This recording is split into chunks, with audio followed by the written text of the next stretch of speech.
বর্তমানে আমাদের অনেকেরই ফেসবুক অ্যাকাউন্ট ২ টা, ইমো কিংবা টিকটক অ্যাকাউন্টও ২-৩ টা করে থাকে।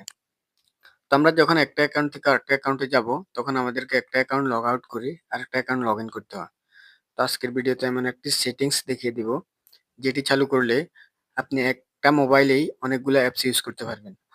অর্থাৎ চাইলে ফেসবুক অ্যাপস ২ টা ইউজ করতে পারবেন, টিকটক কিংবা ইমো অ্যাপসও ২-৩ টা করে ইউজ করতে পারবেন। আপনার যেটাই প্রয়োজন অ্যাপস, ওইটাই আপনি ২-৩ টা করে ইউজ করতে পারবেন একটা মোবাইলেই। তো এর জন্য প্রথমে আমাদেরকে যেতে হবে আমাদের মোবাইলের সেটিংসে। সেটিংসে ক্লিক করার পর মোবাইলে স্ক্রল করতে, করতে নিচের দিকে দেখতে পারবো অ্যাপস নামে একটা অপশন আছে। ওইখানে ক্লিক করব। এখানে ক্লিক করার পর নিচে লেখা আছে ডুয়াল অ্যাপস। এখানে ক্লিক করব। ক্লিক করার পর আমাদের মোবাইলে যতগুলো অ্যাপস আছে সবগুলো এখানে শো করবে। তো যে অ্যাপসটা আমাদের ২ টা প্রয়োজন আমরা এখানে টিক মার্ক দিয়ে দিব। টিক মার্ক দিলে এই অ্যাপসটা আমাদের ২ টা হয়ে যাবে। যে অ্যাপসটা আপনার প্রয়োজন ২-৩ টা করে এখানে ক্লিক করবেন। ক্লিক করার সাথে, সাথে ওকে দিবেন। তো আপনার যেটা প্রয়োজন আপনি এখান থেকে টিক মার্ক দিলে সেই অ্যাপসটা ২ টা করে হয়ে যাবে।